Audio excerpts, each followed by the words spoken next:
There's a whole category of retirement planning almost no one talks about. And it's not about accumulation or withdrawal rates. It's about making sure your plan can bend without breaking when real life happens. I call them shock absorbers. They're designed to help your plan flex when those inevitable hits come, and almost no traditional retirement plan includes them.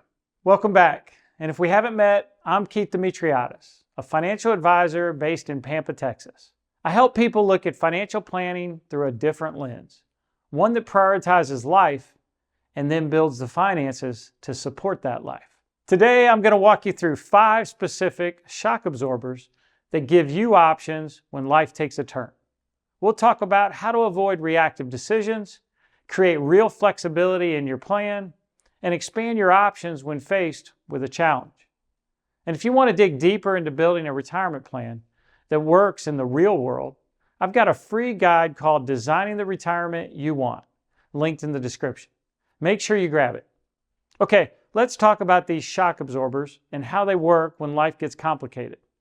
The first one is what I call a life first spending floor. This is budgeting with a twist. It's a strategy to help protect your non-negotiables no matter what happens. Most people approach retirement spending backwards. They look at their total income and try to fit their lifestyle into it. But what if we flip that? What if you started by identifying the parts of your lifestyle that make life worth living for you? Maybe that's your home, travel, time with grandkids, or your hobbies. And made sure those are covered by your most stable income sources first. Everything else becomes adjustable. That way, even if markets crash or unexpected expenses hit, the things that matter most to you are more likely to stay intact. You might have to cut back elsewhere, but your core quality of life can be better protected. How to build it?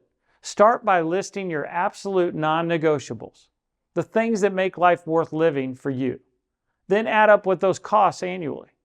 Cover that amount first with your most reliable income sources: Social Security, pensions, bond ladders, or income annuities. Everything above that floor comes from more flexible sources, like investment withdrawals. I'll be honest, this one is big for me personally. Certain things in my life are just non-negotiables. My faith, time with family, being able to support the causes that matter to us. I needed to make sure those things were absolutely protected, regardless of what happens with markets or unexpected expenses. Everything else we can adjust, but not those. Hit that thumbs up if you feel the same way. The second shock absorber is a decision firewall, a simple technique that can help protect you from making impulsive financial decisions. The decision firewall uses a 24-48-7 framework. You wait 24 hours before making any purchase under $1,000, 48 hours for anything between $1,000 and $10,000, and 7 days for anything above that. This built-in pause gives you time to step back from whatever emotion is driving the decision, whether that's excitement about a great deal, feeling like you deserve a reward, or pressure from seeing what friends are buying too. How to build it? Just commit to the waiting period and stick to them. No exceptions. During the waiting period, ask yourself, is this decision being driven by emotion or logic? Will I feel the same way about this purchase after the waiting period? Does this make sense when I think about my long-term plan? Shiny new things sometimes lose their appeal with a little bit of time and a little bit of distance. Okay, the third shock absorber is step-down work. Instead of a retirement cliff, plan for a glide path that keeps income flowing while reducing pressure. Maybe it's consulting in your field 2 days a week. Maybe it's seasonal work, doing something you enjoy. Or it could be mentoring or teaching. The key is having something lined up that you can scale up or down based on what life throws at you. This isn't about working because you have to. It's about having the option to work and preserving flexibility if something unexpected changes your financial picture. How to build it? Before you retire, identify 2 to 3 ways you could earn income on your terms. Start building those relationships while you're still working. Maybe it's staying connected with former clients who might need consulting or exploring teaching opportunities in your field. Remember, you're setting up options, not commitments. The fourth shock absorber is multi-generational contingencies. Family needs can pull at your retirement in ways you might not expect. And having agreements in place before the crisis hits can help reduce emotional and financial chaos. Life is full of surprises. What if your adult child goes through a difficult divorce and needs temporary help? What if aging parents need care that's more expensive than anyone anticipated? What if a family member starts a business and asks for investment?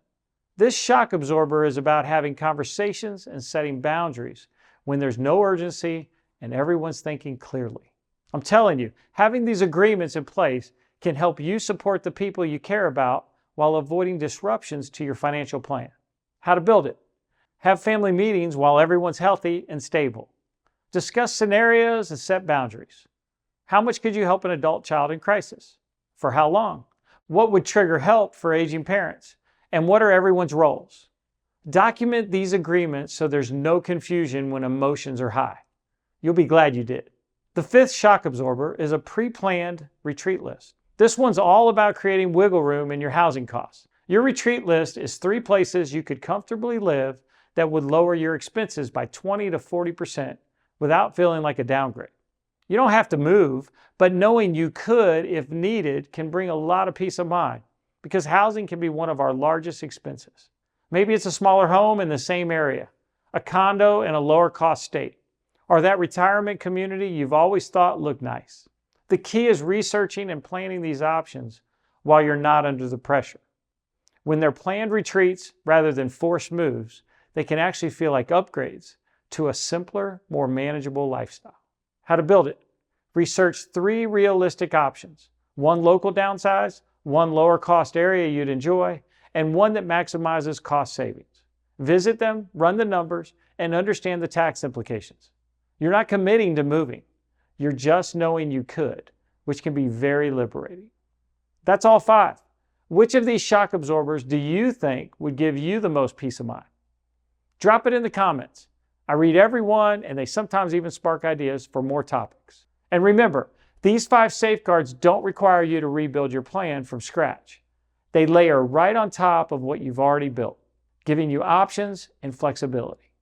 Adding them in means you're not just preparing for the retirement you expect, you're preparing for the retirement that actually happens. I'm Keith Demetriades, and if this helped you think about your retirement planning in a new way, be sure to like this video and subscribe for more insights into creating a secure retirement. Real wealth starts with real life.